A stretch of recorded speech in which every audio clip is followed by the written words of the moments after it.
Primero que todo quiero dar las gracias al Observatorio de Derechos Humanos de la Universidad de Atacama, grupo del que yo orgullosamente formo parte. Este trabajo en realidad surge como una descarga y si quieren una respuesta ante un vacío formativo evidente y un llamado de atención quizá a nuestra facultad, en el sentido de no desconocer la importancia de prepararnos bien en estas materias, porque al final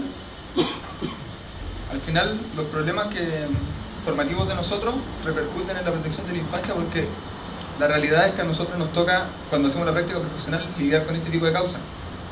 Y es evidente para todo el mundo que la formación no es muy adecuada.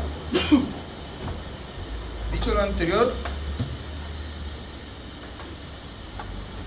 en este trabajo se van a tratar dos temáticas. Primero, vamos a hacer una aproximación muy apretada de las medidas de protección en el derecho chileno. Y después vamos a ver sobre la justificación de la medida de protección desde dos perspectivas. Primero, durante la tramitación de la medida, o sea, antes y durante, y también en la sentencia que le da lugar o la deniega. Hablando de la medida de protección en el derecho chileno, no existe un concepto que las defina. Solamente se puede desprender de tres normas básicas.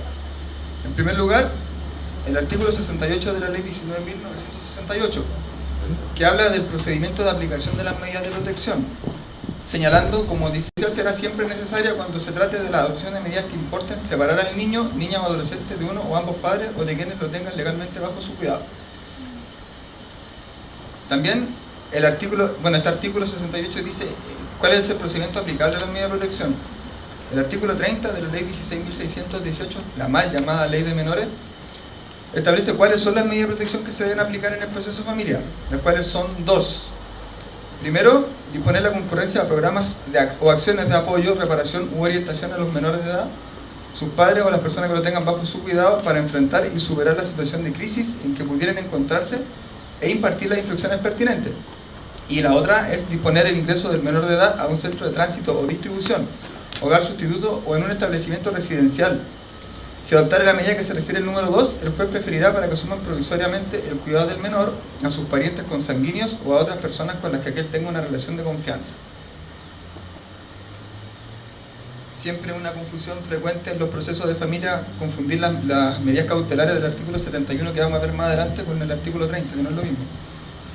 Y por último, por remisión del artículo 30 está el artículo 8, número 7 y 8 de la Ley 19.968, que habla de las materias de competencia del juez de familia, y que las medidas de protección son aplicables a los casos del número 7, es decir, todos los asuntos en que aparezcan niños, niñas o adolescentes gravemente vulnerados o amenazados en sus derechos, respecto de los cuales se requiera adoptar una medida de protección conforme al artículo 30 de la Ley de Menores, y las acciones de filiación y todas aquellas que digan relación con la constitución o modificación del estado civil de las personas.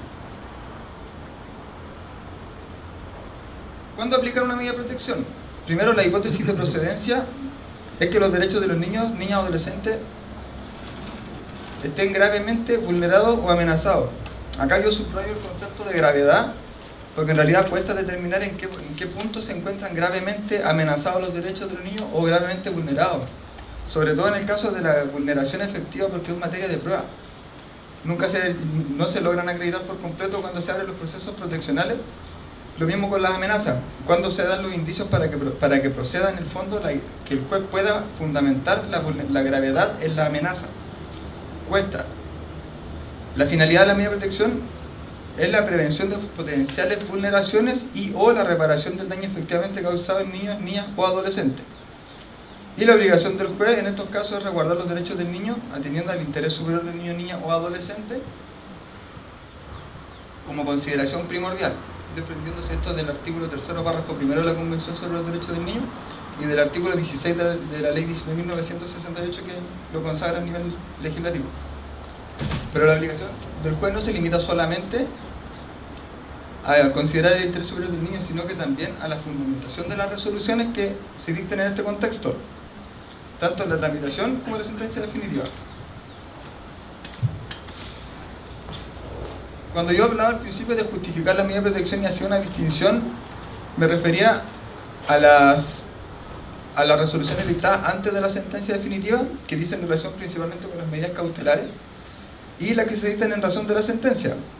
¿Y por qué es importante? Porque a mi juicio, y esto es discutible, la idea es plantear la discusión, no hay ninguna verdad en esto, que cuando se decretan medidas cautelares en realidad siempre se hacen en base a indicios o a situaciones, o casi siempre en base a indicios, sobre todo dependiendo del estadio procesal en que se encuentra la causa.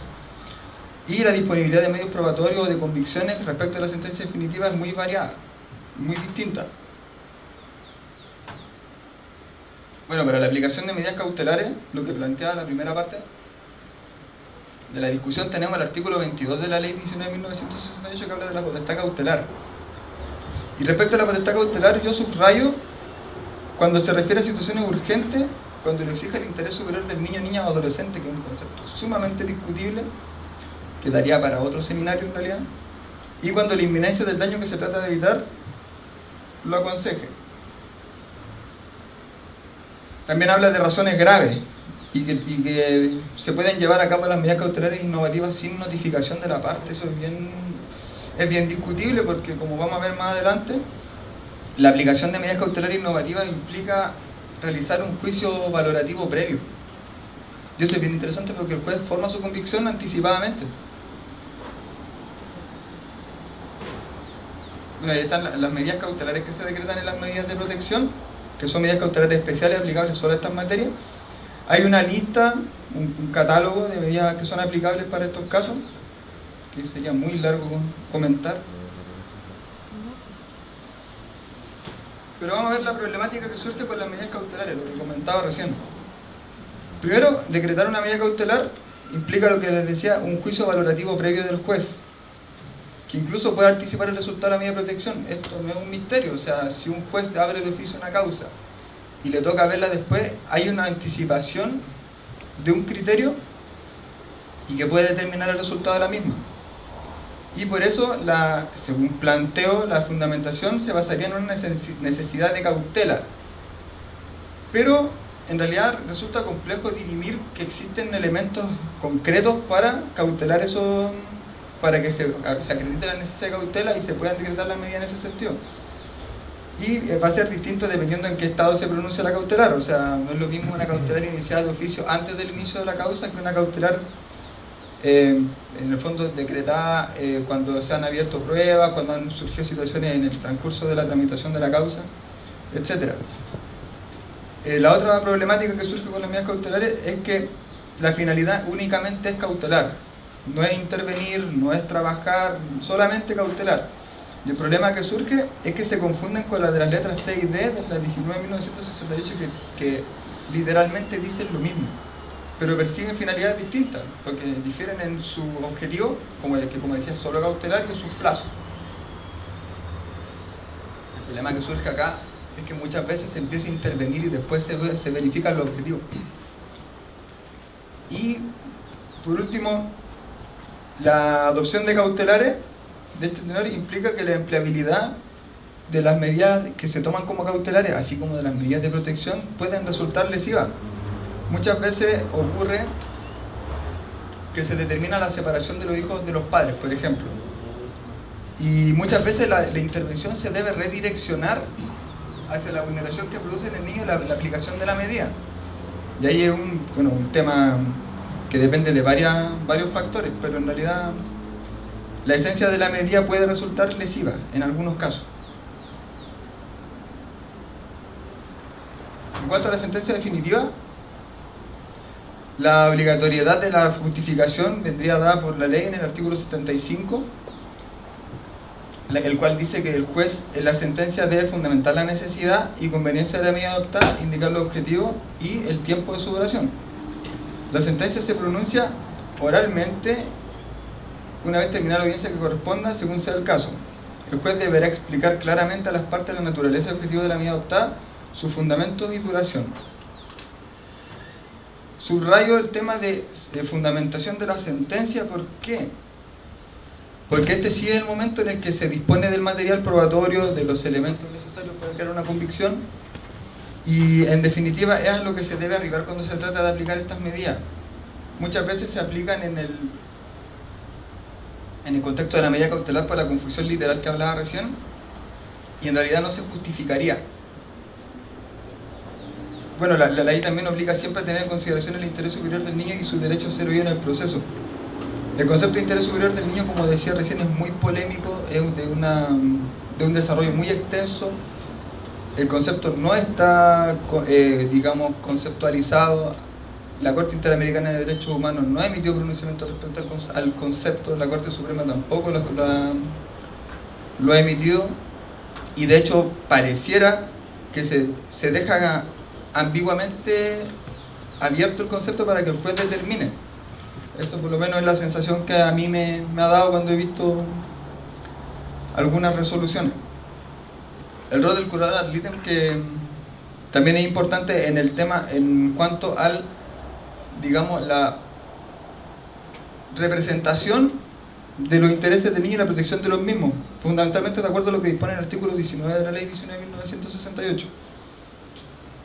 Que también los consejeros técnicos asesoren adecuadamente al juez, que también es importante porque son materias que generalmente escapan de los conocimientos de un tribunal, de un juez.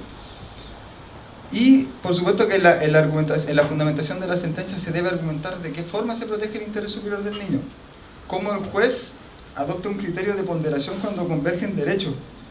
Y este tema es interesante porque muchas veces el juez puede esgrimir un derecho, puede argumentar un derecho, la parte puede mencionar otro derecho, y al final, si no se explica por qué se elige uno y no se elige el otro, pueden surgir problemáticas. Muchas veces hay, como le decía anteriormente, se crean convicciones anticipadas y la fundamentación de esas convicciones resulta ser el resultado de la medida. Y ese tema igual es complejo, por lo menos complejo. Bueno, las conclusiones, como para terminar: la necesidad de la fundamentación de medidas de protección y medidas cautelares es una base fundamental para una adecuada administración de justicia. Es importante que se fundamenten y que se justifiquen en cada caso, porque cada niño tiene sus singularidades, sus necesidades, y porque también es una obligación impuesta por el derecho internacional y la ley.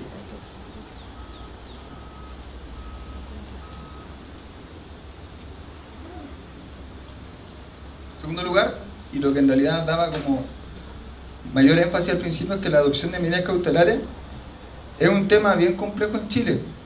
Primero, por las facultades oficiosas del juez, que son muy amplias, y porque muchas veces, dependiendo del estado procesal de las causas, cuesta que en el fondo existan elementos necesarios como para dar una resolución adecuada al respecto, y que razonar frente a indicios o situaciones hipotéticas es muy complicado, y tienen que darse procesos argumentativos complejos para dar cumplimiento efectivo a esta labor.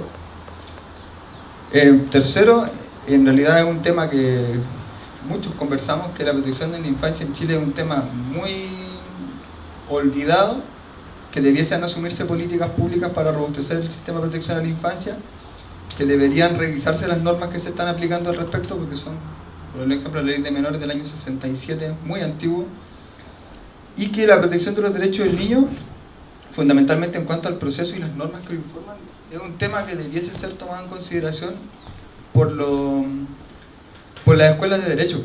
La información es muy poca, depende mucho de la práctica de cada localidad, de cada lugar. El proceso en sí es bien especial, y como yo hoy día doy una visión, pero lo que hace falta es justamente visiones de todos los sectores, que los académicos se formen en el problema, que discutamos, y que no existen verdades, pero hay que empezar a conversarlo, que hay que empezar a discutir estos temas, porque los que vamos saliendo de acá nos enfrentamos a estos procesos todos los días cuando hacemos la práctica, y considero humildemente que es muy necesario conversarlo, discutirlo y debatirlo. Muchas gracias.